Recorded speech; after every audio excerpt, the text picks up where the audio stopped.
Here's another practice problem that involves multiple events. So I want you to press pause, take a lot of time to work through it, and while you're working through it, really focus on the basic part, the beginning part, which is choosing the different events, setting up the motion information table, and filling it out with as many values as you can. Because I think a lot of times people think that that's the easy part of the problem and they just focus on the math, but really the physics part, the hard part, is choosing the events, setting up that table, and filling out the values that you know. After that, we're just mostly doing plug and chug equations a few times. So really focus on the stuff in the beginning. Okay, enough talking. Press pause, work, and then press play when you want to go through it with me. So remember, we have to have a new event every time the acceleration changes. So we have first this acceleration for 5 seconds, and then it accelerates in the negative direction. So I really have two different periods of acceleration. So my events are going to be when I start, that's going to be one event, and then event 1 will be when the acceleration changes, and event 2 is going to be when we stop. So I filled it out as best I can. T0 is going to be 0. I'll say that I start at the origin. We know we're starting from rest, so that's going to be V0 equals 0. I accelerate at this unknown value. I don't know what it is, but I accelerate for 5 seconds. And I don't know what my displacement is, but I do know that I accelerate until I reach this speed of 4 meters per second. So I have this velocity V1 is 4 meters per second. And then again, I don't know what my acceleration is here. I don't know how long I'm accelerating, but I do know that in the end, I end up 35 meters away from where I first started. So I plug that in here. I also know that I come to a halt. That means stopping. So that means V2 is 0. So this is as much as I know based on what they've told me. The problem says that we need to graph the object's acceleration as a function of time. So I need to know what is this acceleration and what is this acceleration. So let's first focus on solving for this acceleration here. To solve for this one, I want to focus on the columns that I have that include this acceleration. So to find that first acceleration value, I'm going to look at these ones here. Why did I pick these ones? Because that's where the A is that I'm trying to solve for.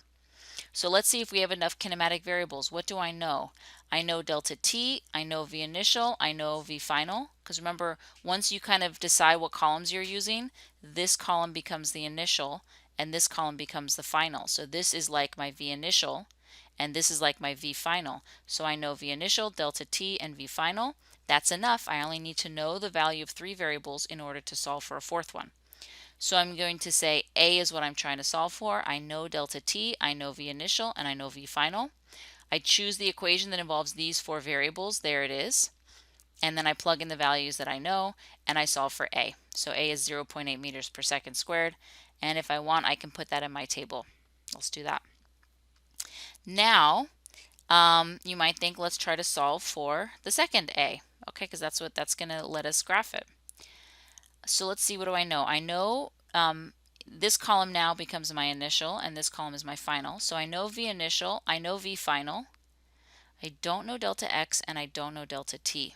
So I can't solve this yet because in order to solve for one variable, you need to know the value of 3 other ones. And at this point, I only know the value of 2 other ones. So I somehow need to figure out what delta x is or what delta t is. So what we're going to do, and this is something that you do quite often in these problems, is you go back to your other block. Because what I can say is, if I had some way to figure out x1, if I knew this value here, because I already know x2, I would know delta x, and then I would know v initial, delta x, and v final, and that would let me solve for A. So let's go back to this set of information and see, can I figure out x1? Because that's going to help me. Well, I could solve for delta x because I know v initial, v final, I know A, and I know delta t. I pretty much know all the kinematic variables.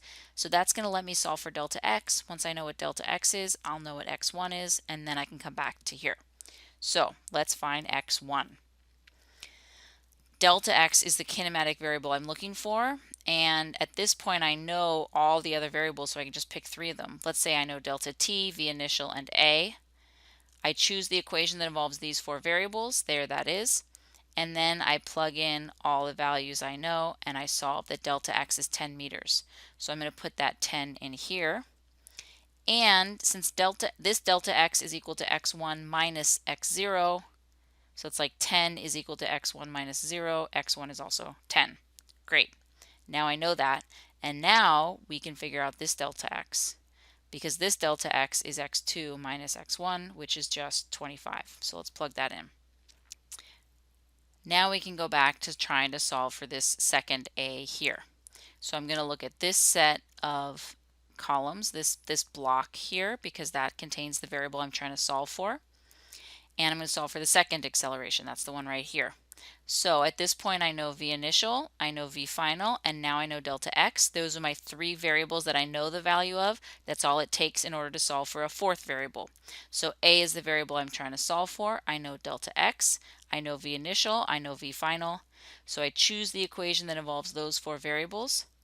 Here I've plugged in all the values that I know, and then I can solve for the acceleration. So let's put that up in here, or not. I don't need to, I guess. So the problem is asking me to graph it as a function of time. So really what we can see is that we have this acceleration from t equals 0 to t equals 5, and I have this acceleration from t equals 5 to whenever it stops.